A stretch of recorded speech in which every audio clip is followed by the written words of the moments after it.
Good, it's a pleasure to chair this session. My name is Alexander Pretschner. In fact, you were supposed to have the pleasure of having a co-chair who would have been Perry Tarr, but unfortunately she couldn't make it. So it'll just be me, but in fact it's going to be the entire crew here.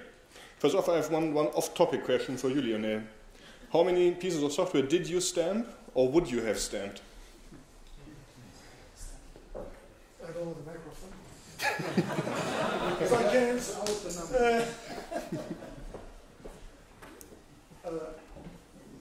I haven't stamped any because as you need to start a practice. So yeah. Even if I wanted to, how many would I have stamped? Well, you know, I have not been responsible for developing any software product for a long time, so not that many. I guess only a project architect or leader would have that responsibility. And would you have stamped software written by yourself? Let's take that offline. It's an irrelevant question. Good. So the discussion that we're going to have now is on the nature of software engineering research, and we will see different facets of this. My approach here would be it's about two things. One is it's about truth, that's the research part, and the other thing is it's about better building better systems, and that would be the engineering part. And we'll have to see how we can come up with a definition or with a better understanding of what software engineering is. Now, Lionel and Andre wanted us to approach that question from a slightly different perspective. And they came up with these 4 questions. The first 2 questions are essentially questions about the interdisciplinary nature of software engineering. And the second block of questions is about the relevance of the research that we are doing. And in fact, many of the speakers took the liberty not to respond to these questions directly, but you will see in the end that there indeed is a connection to these questions. We're happy to have the following panelists. We have Margaret Burnett, who's going to start, then we'll have Harald Gall from the University of Zurich. We have Kumiyo Nakakoji, who is the last one over there. We have myself, and there will be Paolo, Tonella, and I'll be the last speaker, of course. And in fact, the topics that we're going to tackle are the following. We are going to talk about humans in software development. We are going to talk about actionable software engineering. We are going to talk about the conversion of traditional engineering schools to design schools, with all the problems and challenges that poses. We talk about replicability, and then we talk about evaluation in software engineering. And I'll ask the first speaker, Margaret, to step up, please.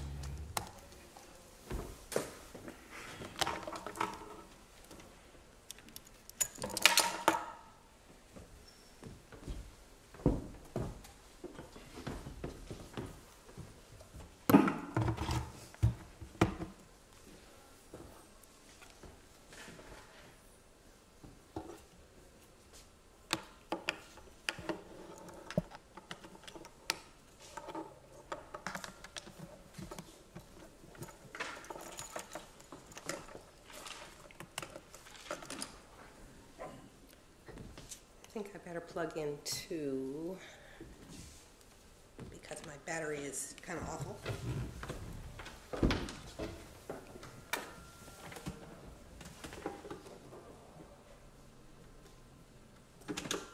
There you go.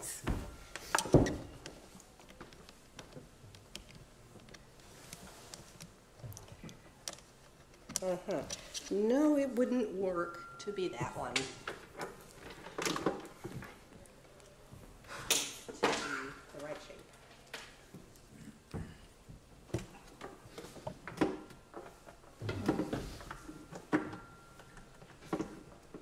Is my time up yet? Yes. Oh, for heaven's sakes. Can I help you? Yeah.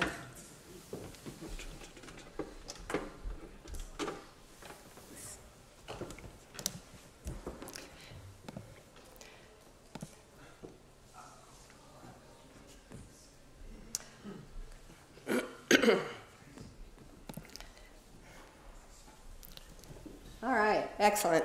So I'm going to talk about this. It's This is just not working.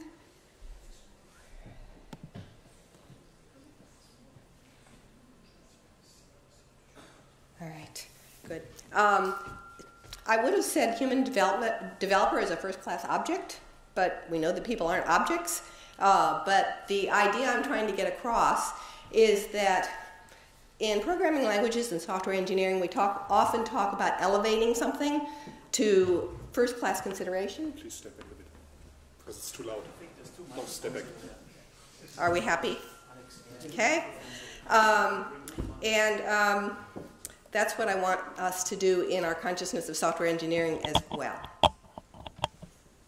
Are we happy now? This comes to the interdisciplinary aspect of the questions that were contributed for this session. All right, so what's the problem? Software engineering research has done good things. That's not the problem. But sometimes it's narrow and a bit myopic. And so that part is the problem. I think that it often overlooks one of the things that I think is the central point, which is that often much of software engineering's real point is to enhance human problem solving, okay? Make the human developer better at what they do. But today, much of software engineering instead tries to replace human problem solving one bit at a time. Now, in some cases, that's entirely appropriate, okay? But in other cases, what it really does is atrophy skills that we expect the human developers to keep so that when exceptional situations arise, they can step in when the tools fail them.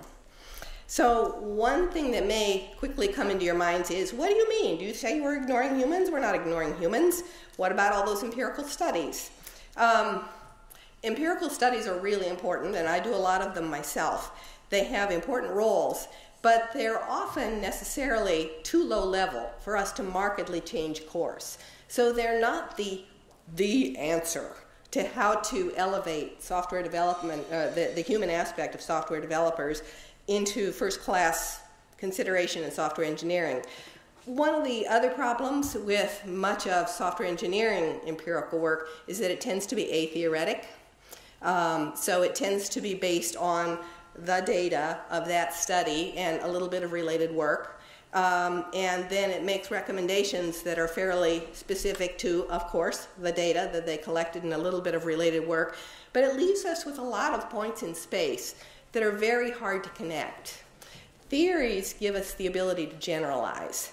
And so if we can connect our empirical studies, the ones of humans are the ones I'm specifically referring to theories about how humans are supposed to behave, then we have the connective tissue that we need.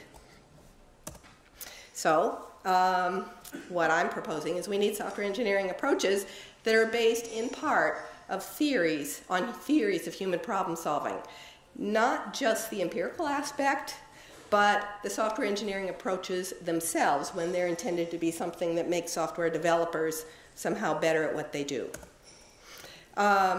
Because what we want these software engineering approaches, these tools and techniques to be able to do for the software engineering developers is actually be part of a partnership, a human-tool partnership in software engineering. This is a little think outside the box picture. So I want us to think about them as partners, not, wait, we don't do things that way, that's HCI. Let's just get outside this box and think about this for a bit. So if we think about tools as partners for the human software developer, not as masters in which, oh, occasionally this tool is going to need some input, you know, come, developer, do something, push a button. Okay? But instead, what's going on in the developer's head? How are they problem solving, and what are they really, what's their strategy going to be if such and such is available very inexpensively, just at the moment they need it, and how should that behave? What we need for such a vision to work is we need each partner to know when to trust the other. So the business about trust, I promise, I didn't change my talk today. Everybody's been doing a great job of leading up to the things I wanted to say.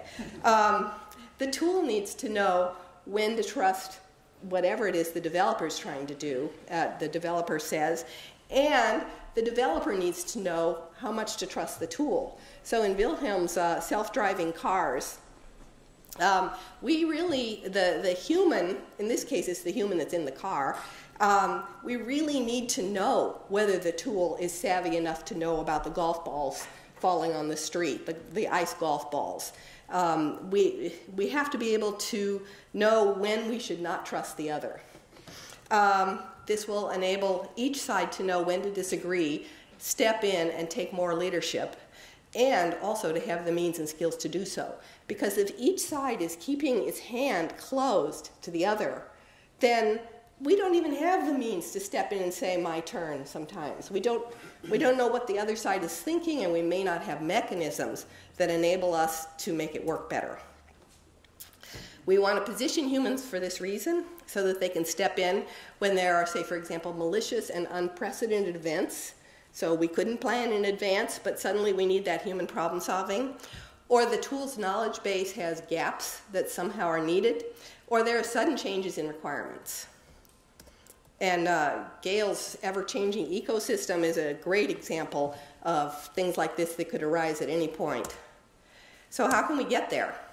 I've already said we need to borrow or expand upon theories of human problem solving and other ways in which organisms behave and apply these to software engineering. There are some nice examples out there. One of them was led by one of my students, Joey Lawrence, on information foraging theory. There's work by Steve Rice and his group on working set support in IDEs. Prem Devenbu and Tian are working on ecological theory. Martin, where are you? What's your last name? What's your last name?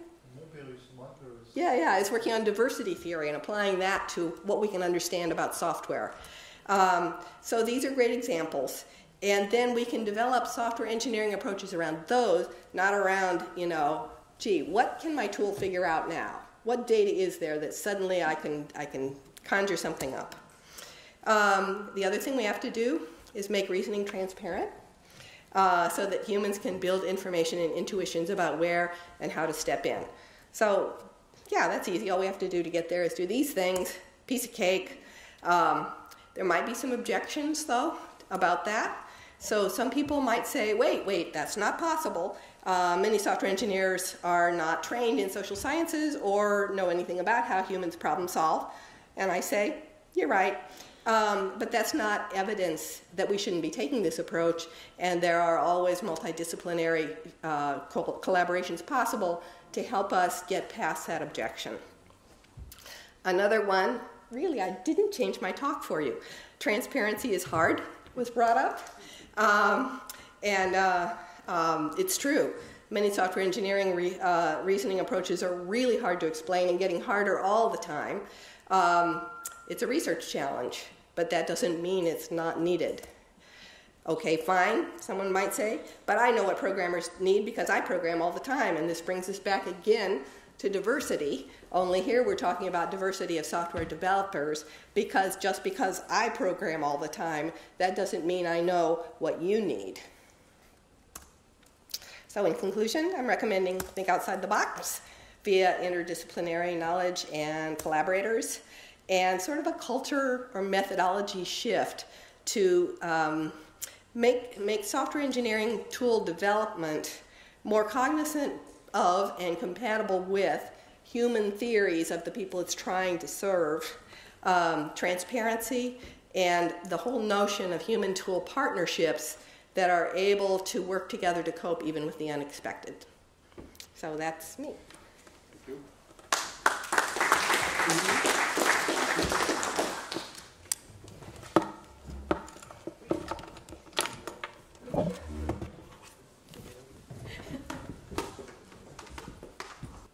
So, in talking about the nature of software engineering research, I like to view it as a discipline to frame a future society by engineering software. So, software engineering research is really something that changes the world. So, going back to like 60s. Let me start with my favorite drawing of a robot horse. So here is the situation, the current situation that you are dealing with the live horse, and it stinks and slows, and so you don't like it. You see it as a problem. You need to try to speak to the microphone, please. Because I can't see anything here.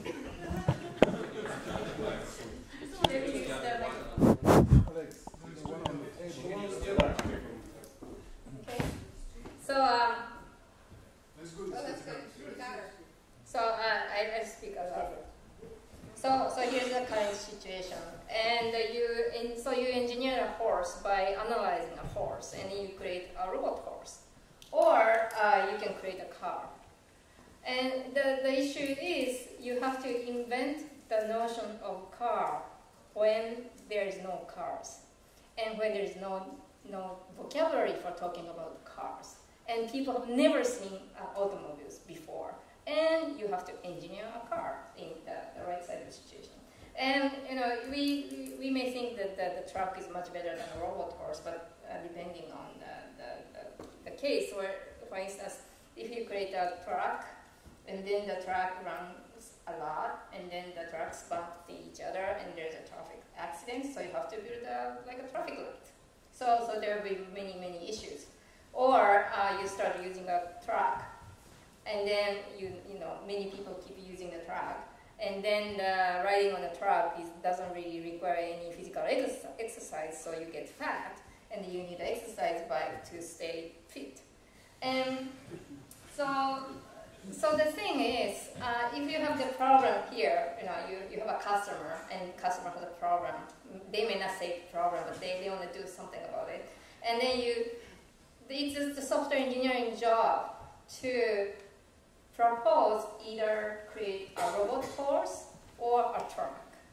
And not only suggesting a truck, you have to also imply the potential future problems, likelihood of the future potential problems like traffic lights or exercise bikes. And so in fact, when you're thinking about the creating something innovative, new systems, you not only think about the trucks, but you also think about some ways of organizing traffic, because there will be a lot of accidents, or it might change the human shape and you may not be healthy anymore, things like that. So in fact, in software engineering and in many technological evolutions, and you either traditionally you engineer the current situation, or you design an innovative solution to the current situation, but together with potential realistic problems. And you don't build the traffic lights right away, because people have no idea. When they have never seen a car, they have no notion, or they cannot even imagine what the traffic accident will be like. And there will be no notions of traffic lights. And then you need another engineering to implement the traffic light. Anyway, so you just implement a truck, but you have to know what's going to happen next. So this may not seem to be within the scope of software engineering research, but who else would or could study it? And that's the notion that I think I want to bring in here, that the software engineers know how to build software systems and what the software can do about it, and can go beyond the tradition. And without understanding it, you cannot really even imagine what would happen in the future. So there is a current situation, and then typically you try to understand what's going on by observing and studying people and the environment, and you develop software systems that are solution, like design artifacts. And in a traditional or conventional engineering, you compare which solution would fit best. So you compare these. But the thing in current situation is right now that when people start using those systems, what would happen? So what we really need to compare is the future situations, not the solutions that you build, but how the people would behave and live and change the society. And that's the alternatives we have to compare, not directly compare here. So, and again, who else could study it besides software engineering people and research?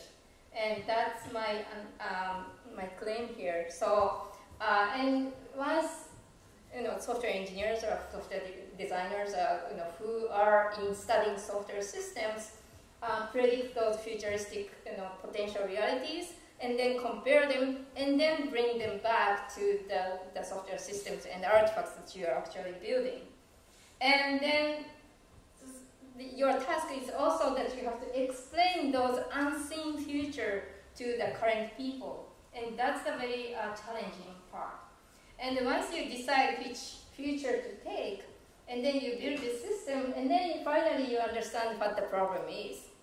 So the problem and the solution really comes in together, and that's really the design. So traditionally in engineering field, you observe the problem and analyze the problem, and then you create a solution. But in software systems, especially those software systems comes into social settings and humans' lives, and in our everyday living, it's not only you provide, you solve the problem, but the problem and solution, you provide both. And those are the things that the software engineering research should put or focus, or I hope it focuses on. So I think what is currently missing a lot is the way to predict those future, realistic, potential multiple futures, to predict or simulate a project. And also there's the complete lack of how to explain the unseen to the current client or users or people, that you have to convince in some way that if you take this solution, then this is going to happen in the future, and this is the way that you go. And like a little software system like Twitter, initially it was a little software systems, and then, but as it goes on, it completely changes the society, and now it changes the voting system. You can predict the voting result 99.9% accurate in Japan the night before the vote, because of the Twitter. People tweet a lot about the candidate. Then we may not need a voting system anymore. And so those are it's really radically changed the society, and that's the software systems responsibility. So we are, I started a position in Kyoto University where they are concerned that the engineering doesn't really serve for people anymore, and let's think about the design.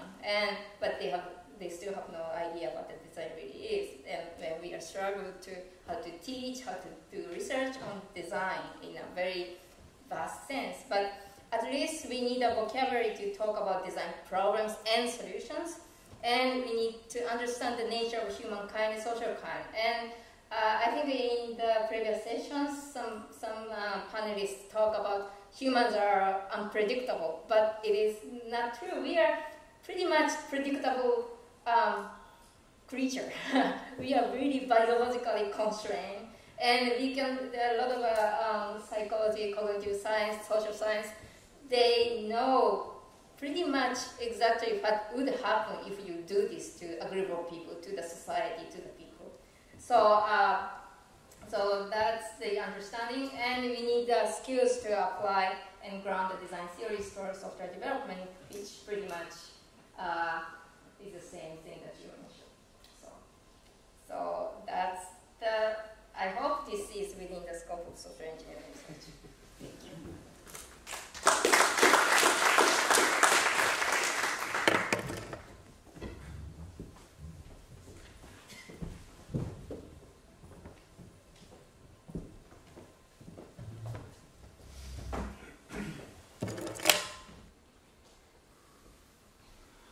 So I hope this is also within software engineering research.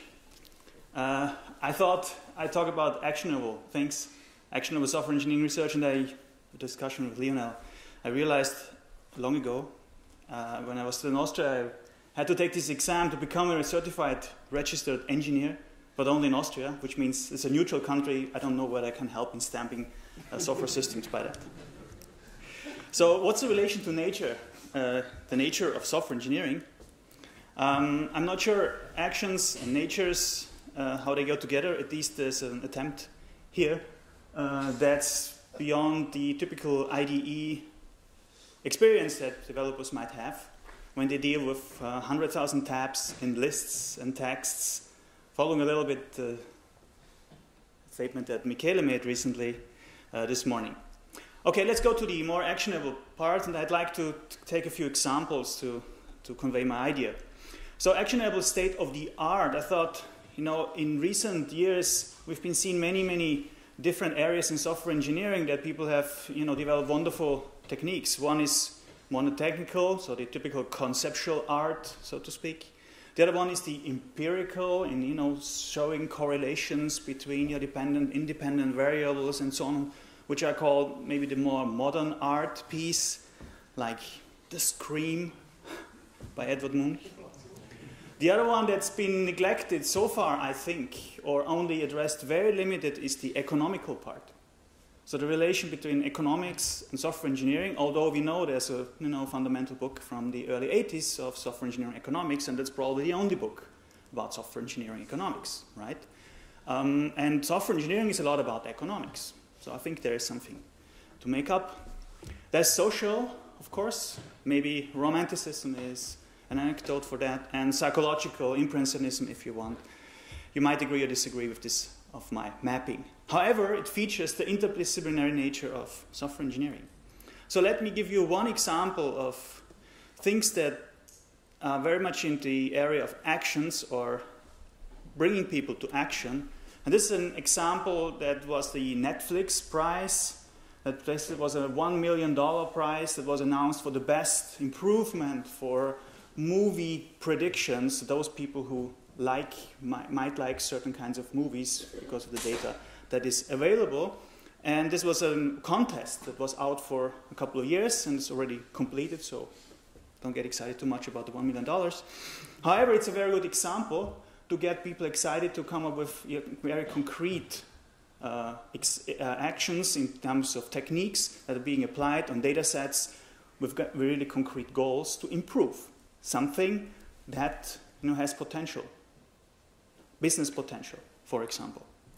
So one example here is the mining software repositories community, msrconf.org. They feature in the last year's software challenge, a mining challenge every year, and I think this is a wonderful example for a contest in software engineering. Right? And I think there's more that could be done in that direction. Let me come back in another example to what is called computational economics, which is a now growing field, I think, in areas where economics and computation intersect and maybe grow together for some of the technologies and solutions. And if you see that, if you read that list of the interplay between economic thinking and computational thinking, also in terms of software, of course, there is a quite high overlap and effects of economic models onto software and onto engineering software. And you see here not only game theory, but social networks, reputation systems, recommender systems, any of those. There's a large body of technologies and impact in both directions. So if you go and design a market like Facebook, or you have Facebook for VIPs, for example. This is a project we did recently, and it's in the prototype stage. For VIPs, they have a very different demand, right, for a network, for a social network. They are not interested in blurbs. They're interested in other things, right? They want to be invited to special events. They want to be connected only via mediators, right? So there's no direct connection to somebody, right? Just as an example. One more case is more towards the analysis part. The empirical is what we did with Chris Bird, basically his work, called Code Ownership, where we looked at Microsoft data, Windows data in Microsoft Research. It's called Don't Touch My Code, and it's about the distribution of major to minor developers, which means there is a certain threshold when a module becomes fault-prone, significantly more fault-prone, when the mix between major developers, committers, and minor committers change in, let's say, the distribution, which can lead beyond the details to actionable findings, such as, you know, changes by minor contributors. You know, they should be reviewed by experienced people on the same module with much more scrutiny. Or the potential minor contributors should communicate their desired changes early on to, let's say, the major committers. Or third one, you know, components with low ownership where the distribution is completely different basically should be given priority by quality assurance. These are actions that, you know, as a consequence of these studies are being implemented in project management. Yes, I'm almost done. The final message to make is about actionable and tailored. So actionable findings like the one I showed with major minor, the results and data need to be tailored to specific roles, to specific engineers, being testers, being developers, being architects.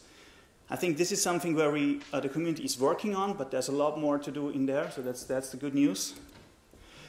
And I just show you a different view. This is a mashup where you get Sonar, the continuous integration environment, different data pieces that are being mashed up for a developer, for a tester, for a project manager who is interested in different kinds of information. If you enrich that now with empirical findings, for example, that are actionable, I think we could get to the next level to really support better the developers or a tester or different roles in project management for software engineering research. So I think where to go from here, and this is my final slide, is we might be looking into something that I call the goal question action metric, because we sometimes miss the actions, so what can be done, because we have really value in the results, but we convey them not properly enough, or we don't sell them properly enough, maybe to industry, I don't know. But Lionel can then back us up, because he's very in close contact with industry here and building up this research center. Okay, user-centered, stakeholder, tailored, multi-source, multi-device mashups are maybe one way, but there are certainly others. And the good news is I think there's lots of open questions in integrating these different data sources, in reaching out to economics, psychology, sociology, and all these interdisciplinary aspects. Thank you.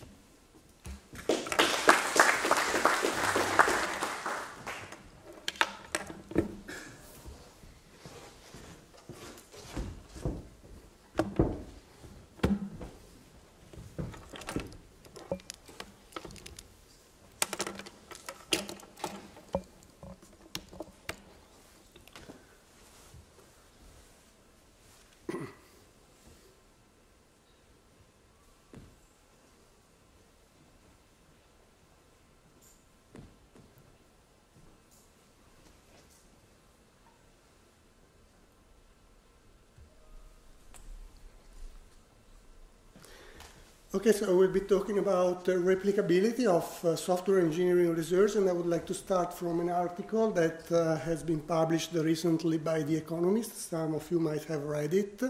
The title of the article is How Science Goes Wrong. And in this article, The Economist took the biotechnology as a case study, and they analyzed a huge number of studies. And what they found is that half of the analyzed studies could not actually be replicated. These studies involved patients that took drugs on research that was later considered basically wrong, so it was retracted. They also looked at some milestones in biotechnology research. They took 53 studies that are really important cornerstones in cancer research, and an American drug company that tried to replicate them were able to reproduce only 6 of them. So the conclusion of this article is that experiments that are published have poor analysis, poor design, and little replicability. So they also went further and tried to see the reasons why scientists publish these poor studies, and these are the 4 main reasons that they found out. The first one is competitiveness among researchers, so the so-called publish or perish imperative. You have to publish quite frequently, quite a lot, and then there is no time for high-quality, long-term research and for replication. Replication is also not rewarded, and there's no funding agency, to my knowledge, that would pay for a research project whose aim is just to replicate something. And failures are never reported, negative results are hardly published, it's very difficult to get them published. And the peer review mechanism is also not the best in terms of checking for replication. They check the soundness of the approach, the methodology, they don't have the time, reviewers don't have the time to actually replicate. So this was the state of the biotechnology research according to this article. What do you think about software engineering research? Well, my personal opinion is that all this applies to our field as well. There's a lot of studies that I'm sure would not be replicable, and many of them are probably milestone studies. So let's try. In my opinion, we have to think of publication and of the publication model in a new way if we want to produce solid results that can have an impact, especially on industry. And one possible way to change our mindset is to think of another publication mechanism. So here I'm discussing a new journal. So I'm not saying having a new journal is the solution. I'm just putting there a provocative answer to the initial question to start to stimulate a discussion. So let's think of a new journal. The title is Replicated Studies in Software Engineering, and the aim is actually to support replication. So it has a very focused goal: support replication of empirical research in software engineering. So we can build this journal around some areas with an editor-in-chief, but maybe we don't want an editorial board built in the standard way. Maybe we want a replication board, which might be a little bit different. Maybe we don't want reviewers for this journal, we want replicators. So let's think of a process for the publication in this new journal. So I'm an author, I submit a paper and a replication package. Of course, this is mandatory in this journal. It's not possible to submit anything without that. Then, of course, there can be a desk reject if some basic standards are not met. And then the role of the replication board is to assign replicators to the study. So basically, this study will not be published until somebody else, an independent third party with no conflict of interest with the authors, will replicate the study. Of course, these replicators might find issues. There are missing material, there are things that are unclear, algorithms not well described, so then you iterate and you ask for a new submission with a new replication package, and after some iteration, you get two papers published. One is, for instance, the new test case generation method by ABC, and the second paper is the one by the replicators. So it's a replication report with all the replication material published. So, to conclude, I think we need incentives to support replication, we need replicable research, and for this, the current publication schemes are not appropriate, and the current funding schemes are not appropriate. More replication is very needed, I think.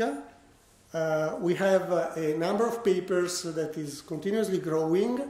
The pressure to publish is big. And then if we want to distill the knowledge that we are accumulating over time, replication is a fundamental step in this direction. Replication projects are good and should be also incentivized. And I think these will eventually have a major impact in the industry, because if we can provide solid results that are provably replicable, then we can also better convince the industry to adopt new solutions, new software engineering solutions. This is all. Thank you for your attention.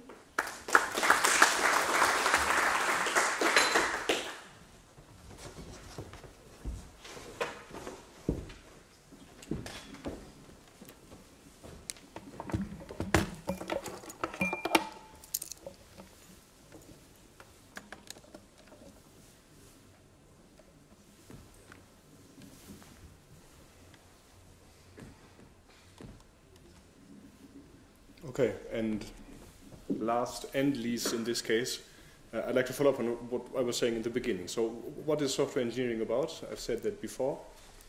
To me, it's about truth, so it's about science, it's about description of phenomena, and it's about how to better build better systems. In other words, it's about engineering, it's about the construction. I'm going to talk about these two elements right now.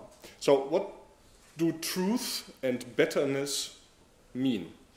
To me, it means that we need to have evaluations of our work with generalizable results. And sometimes I'm a bit desperate, because sometimes when I read our papers, including my own papers, they all contain that threats to validity section, and my question is, if I read that threats to validity section, what do I get from it? I usually get from it, in some, it doesn't generalize, in some, this was another case study. And somehow I want more. Somehow I want universal truth. Of course, one single study cannot provide that universal truth, but one study can provide evidence. And there's philosophy of science in terms of falsification and verification of these theories, but we do have that piece of evidence. Now, what I think is missing is somehow a framework, and I think Margaret has called that theory in her presentation. We're missing a conceptual framework, as I would call it, that connects these different pieces of evidence to form some more general hypotheses. So what's problematic maybe with the studies that we are having? And I think there are several issues that one may want to discuss. I should add that I agree with Margaret that software engineering is not bad. We do plenty of good things, but there are things that we can discuss.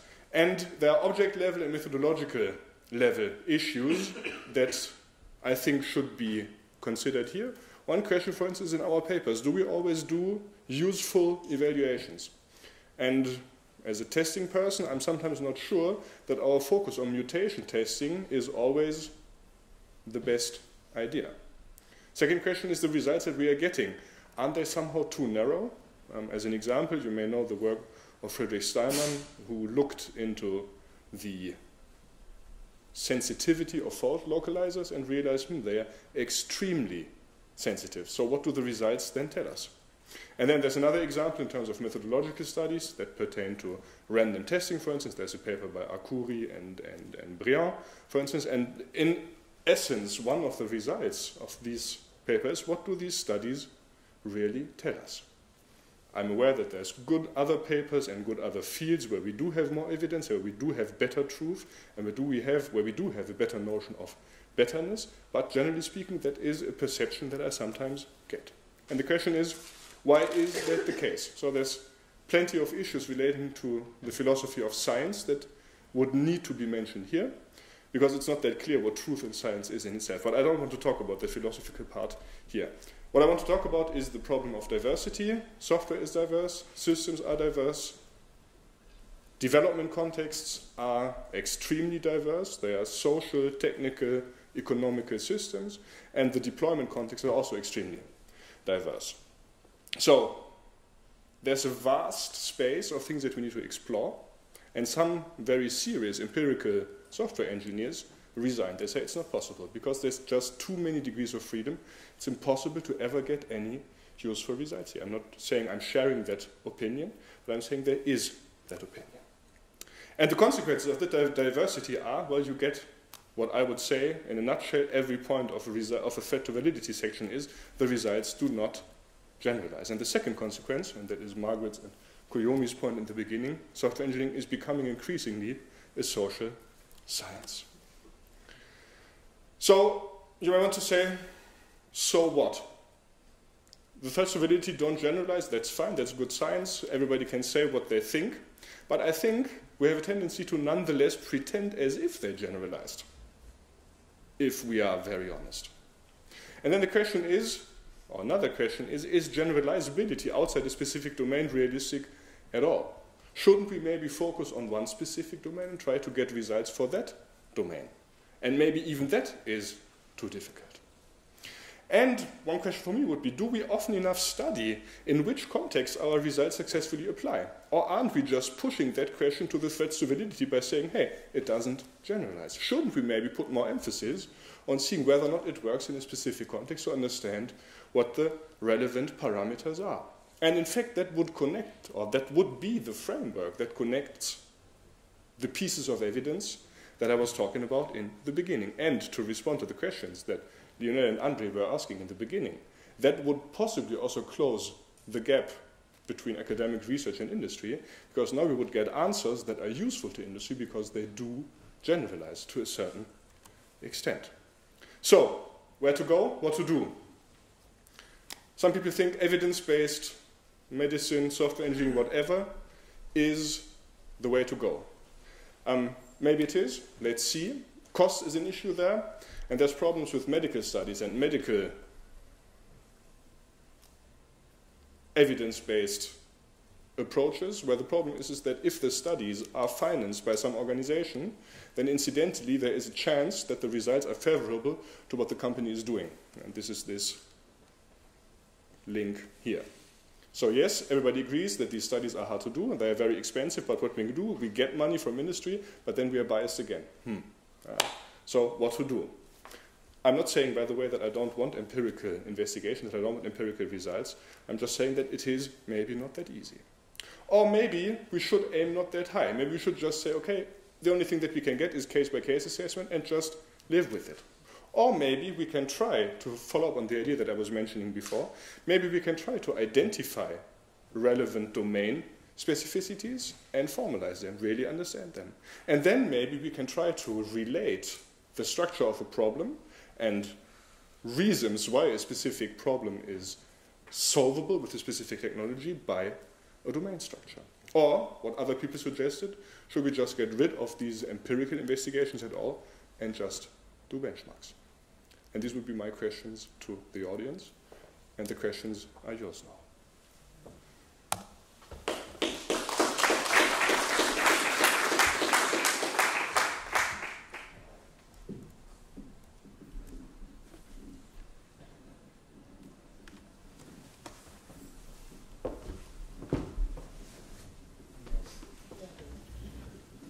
It's a question for Margaret, but I think for everybody. If we're going to start looking for inspiration in other disciplines, what's our confidence that we can borrow theories from those disciplines and that they have readily a set of theories laying around? So I'm thinking of physics, right? The physics world and the research world doesn't go and say, let's look at chemistry and see if we can find some theories. But it happens much more that they develop a theory of how the world works, and then they do a whole bunch of experimentation. The first 20 years of it is, yes, it works that way, and then all of a sudden it's like, oh no, that wasn't the right theory, so we have to invent a new one. And so where's the balance of trying to find theories from other disciplines and actually having to develop our own? I mean, that's going into the framework kind of position. Right. Thanks, Andre. So when I was talking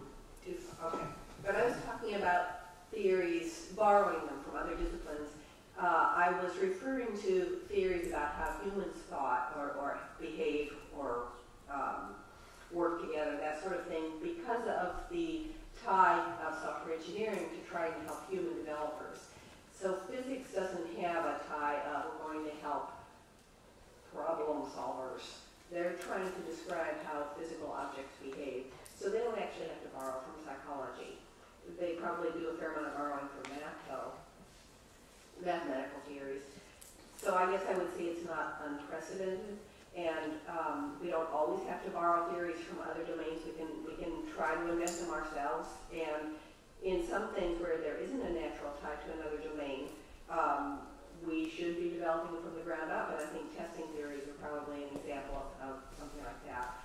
What theories all have in common, though, is the ability to generalize. And what they tend to also have in common, too, is that they're not proven, which is great, because that means, hey, I want a theory, I can just conjure one up, because it doesn't have to be right. And then what we have in a theory is a bunch of hypotheses that then can be explored, and then we can really find out whether they're right or wrong. We're not really suggesting everybody come up with their own theory, but it could be done that way if it had to be. Did I answer everything you wanted to know from me? Okay. And then some. For now. For now, okay.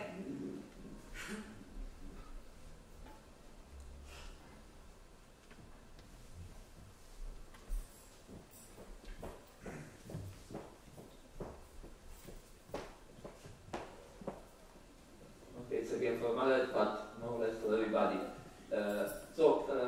Since this morning we were wondering to what extent the software engineering is a truly engineering discipline. Well, it is not, because on the one hand, software engineering, as you said, and I fully agree, is also a social science. On the other hand, we cannot even say software engineering is fully a social science because it's also a technical discipline. So it's actually both, and we cannot treat it as a truly engineering discipline. So we cannot probably put a stamp, because it's social science. People don't put stamps on songs and pictures. And for the same reason, on the other hand, we cannot treat it as a 100% social science. I'm not quite sure I heard the question, but I think I agree. It was just a comment more than anything. Okay. I guess I often think of software engineering as a consumer of a number of other sciences and engineering fields. So, for example, some parts of software engineering are strong consumers of math. They entail a lot of mathematical knowledge. They rarely contribute to it. They contribute to software engineering, but rarely contribute back to math, although it's not entirely unknown. And so the same thing's true with social theories. Software engineering can inhale that sort of thing. It isn't necessarily trying to change what social theories are about, but to inform the research that's going on in software engineering. I think it just has to be a lot more interdisciplinary than it has been before. So if I may add to that, I think there's some very good examples when, for example, the mining community started 10 years ago. We had actually lots of data and tools, to provide the data, but we had to learn as a community how to use these tools properly from the empirical foundation, right? So there was the, let's say, empirical world that did their studies in a certain fashion, waterproof, whatever, and then the mining community, grabbed slowly into that field and needed time to understand how to, use the tools, support mechanical machines, any kind of machinery, and produce papers in a way that they can be claimed, providing at least some insight or correlations. And the other thing is, there's things in the social sciences that's being more and more adopted in the studies that we do in observing users, developers, designers, for example, in better understanding, how do we have to set up such a proper experiment to draw conclusions at all. So I think this is also a learning process where we can adopt theories from other fields, I think. Psychology, sociology, for example, but also economics, if you think about game theory, markets. We develop electronic markets these days, thousands of electronic markets. I'm not sure we really understand the mechanisms that we could exploit that come from a different discipline. Can I add something? I think it's really unfair that only software engineering people think we have to study like a social science or cognitive science or economy, and because they don't think they have to study software engineering. And that's something wrong with it. And it's not interdisciplinary, it's like a one-way sort of thing. And I think that the software engineering, the term, it's a proper noun. It's not about the engineering software, but the software engineering, or software engineering, is the name of the discipline which studies software and how to develop software systems and how to develop software solutions for human beings and the society. And so I don't think we don't have to limit, whether it should be engineering or science or not. But I think,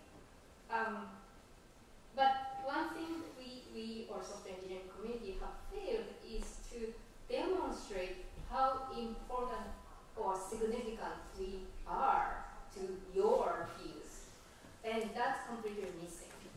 And the more we approach those social scientists and economists, they don't come. And I don't know, it's really frustrating to me because software is has such a unique nature to humankind. There is a very little understanding of the significance. And even the software engineering people, ourselves are we try to serve the humans, serve the other disciplines, and it's not. It serves, but it also leads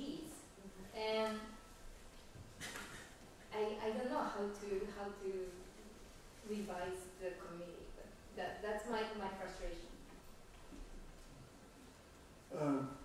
If you look at the definition of engineering in the dictionary, of course there are several definitions depending on which dictionary you look at. But a typical one is the branch of science and technology concerned with the design, building, and use of engines, machines, structures, and systems. Well, according to the definition, software engineering is an engineering discipline. The fact that humans are involved in the design process doesn't change that fact. Yeah, that's, so I don't think we need to, maybe it's not very important anyway at the end, but I don't think we need to claim that because human factors are important in software engineering, this is not an engineering discipline. And in fact, I seem to remember... No one said that. Yeah, well, it has been said, but I'm not going to get back to that. But,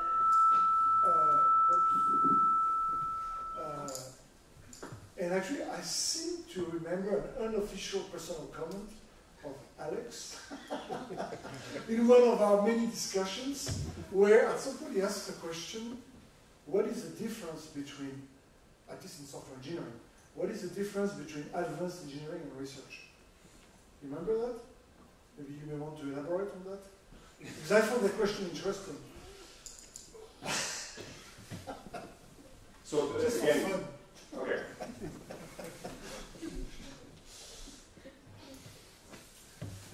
But in fact, I'd like to comment on that because I think it's a very good question. What is the difference between research and advanced development or something, right? I guess that is the question that you're asking.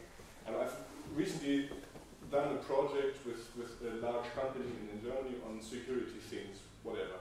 And we set up the project plan, and I said, well, in the end, there needs to be some kind of evaluation work package. And these guys said, well, you can do that if you want, we don't care, because we look at the solution and we see if it works. And you could say that is industry's arrogance. You could also say maybe these people really know what they're talking about in that specific security context. It might even have been true what they said. And that triggered for me the question, well, what is the difference then between what is happening at a university and between what is happening in industry? And I think the difference is precisely the generalizability that I was asking for in my presentation and that I don't very often see. And I think we're always playing that first validity card by saying, well, it doesn't generalize. So I have to. I completely agree with what you said, but I don't think that in software engineering there are universal solutions that generalize across the board. You know, usually you can, whatever the problem, you can find solutions that may possibly generalize in an application domain for certain type of systems. Whether you talk about design methodology, testing, test automation, whatever, you know, there is no such thing as a fully generalizable result. So then what do we mean by, answer the question, by a result being generalizable? I can only give you my answer, of course. Yeah. My answer is it means we have understood the structure of the problem and we can map that to a specific domain where that structure of problem appears, and then we can say because of the structure of the problem there's no reason to assume that this methodology, technology, whatever is always going to work, or in most cases going to work. That is my notion of generalizability, but that is domain specific, or well, product line specificity, if you wish.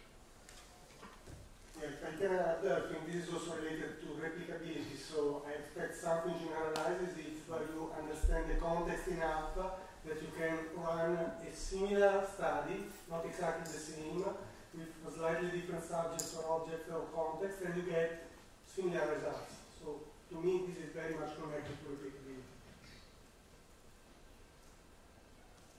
So this is a really naive question, so I hope I don't make myself sound stupid by asking it. But Lionel tells us that software engineering does seem to classify as an engineering discipline from his definition, which I buy. And we say that there's value in studying software engineers and how they do their jobs. But we say this is for some reason fairly unique to software engineering. Why? Why is it not interesting to study how a mechanical engineer designs systems, or how a civil engineer designs a bridge? And why would there not be things that we could learn about studying how people engineer software systems that would feed back into the social sciences that might impact what we know about how people design other systems?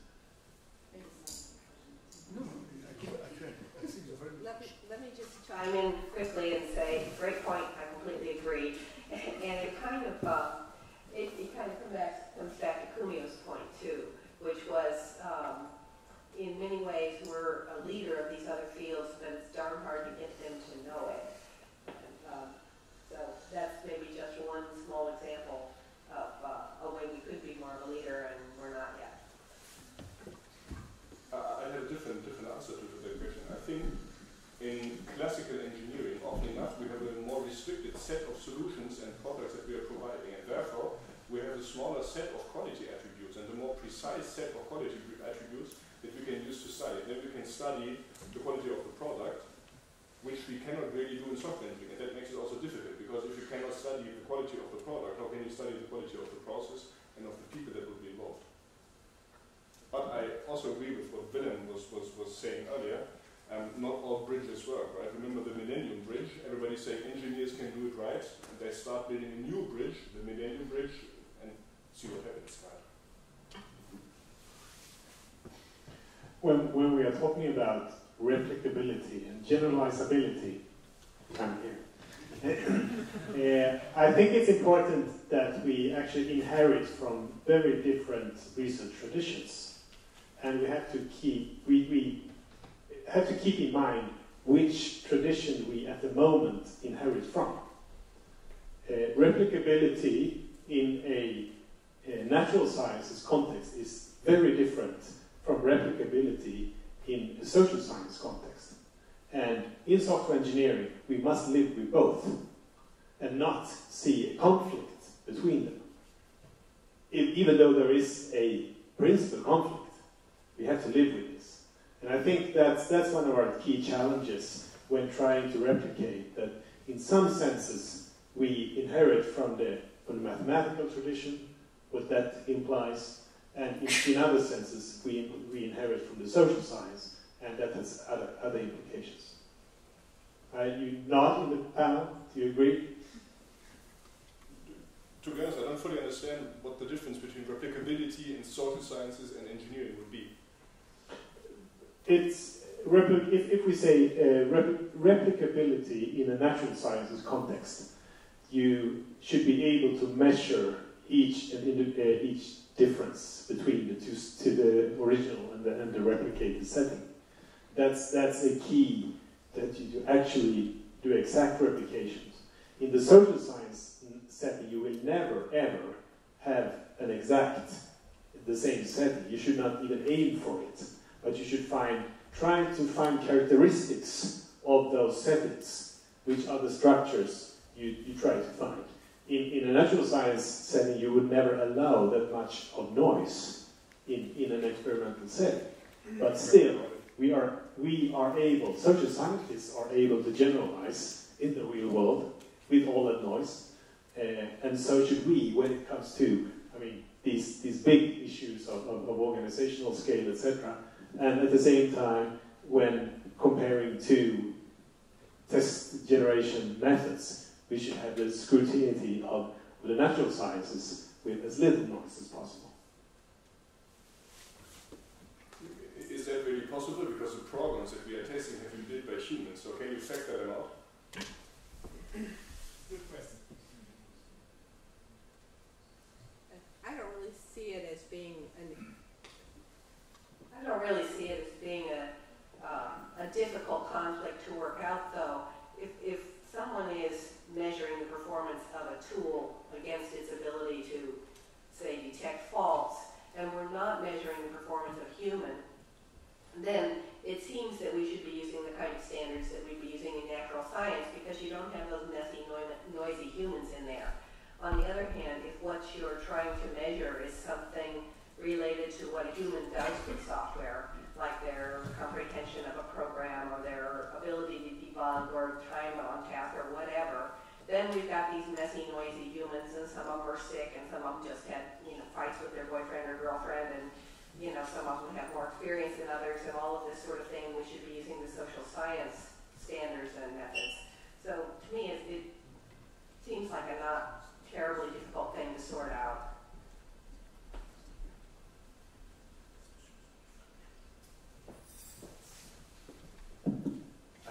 I don't want to ruin think that replicability is a wonderful and totally useless chimera, because the software engineering research community produces something like 1,000 papers a year, okay? And now on top of that, you want those papers to be replicated. Nobody reads 1,000 papers. It's just too much information, and nobody digests that information. This is just not scalable.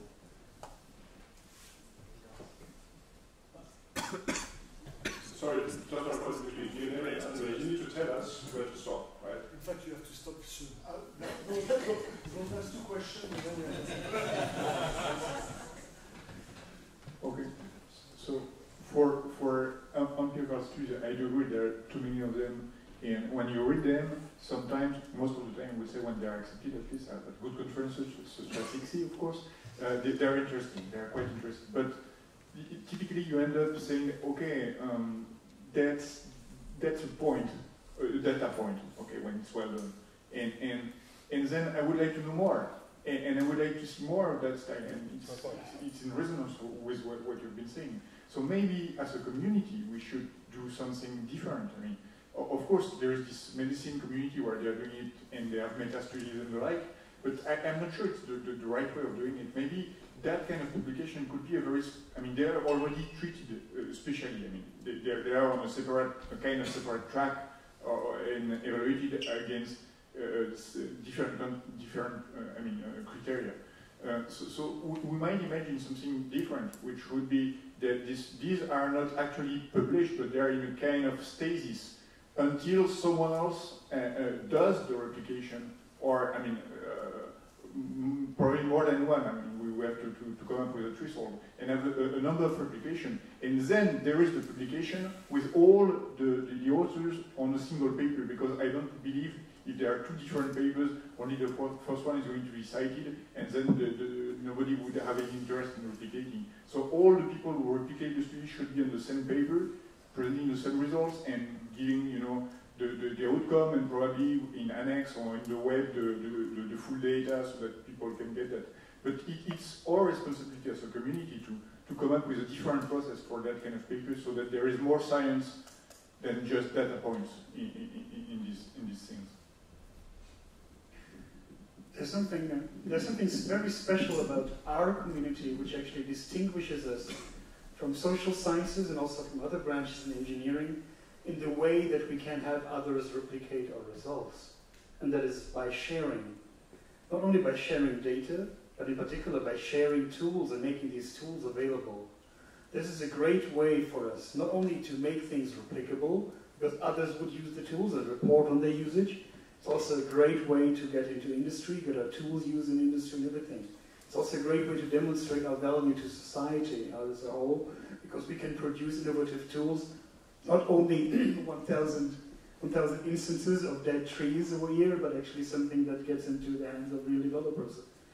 This is, in my mind, this is something that that can be of tremendous long-term value, is very much like replicability, way underfunded.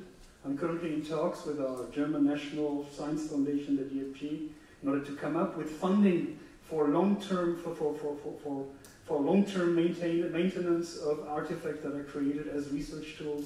And there are people, some of these in the room, who are maintaining their tools with great effort, or building startups building on these tools, which is also a great way to get impact. But this is something which is special to our community, which I can only encourage greatly, and which should be respected as it comes to funding, which should be respected as it comes to determining impact. Because if we're just counting the impact of papers, the impact of a tool can be much, much bigger than that. It should also be reflected as it comes to career decisions. And this is also something which I would like our community to much more focus on than it has already been done. I'd like to comment on that. Thanks for what you said, and then maybe we can stop, but I won't be the last one, so somebody else will have the last word. I think it's good to share. I think sometimes it's impossible to share. Industry data cannot be shared, period. But that's, of course, the interesting data, or the more interesting data possibly, and there's conflict. That is also true for the journal that you are considering that, of course. Okay. Now, who wants to have the last word? Andre, good.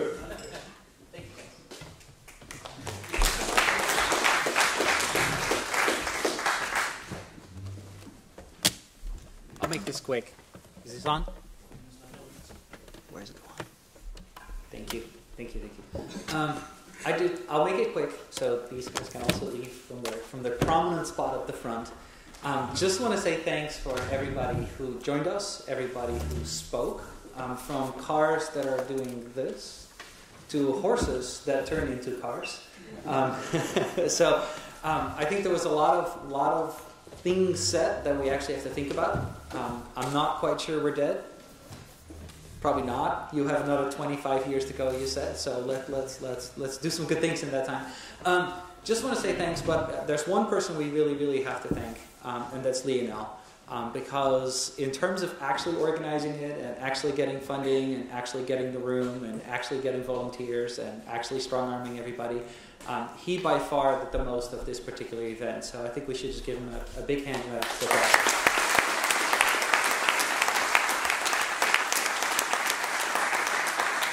And other than that, I hope these conversations continue. And yeah, good luck. And then we want the speakers here, right? Okay, good. Thank you. Thank you.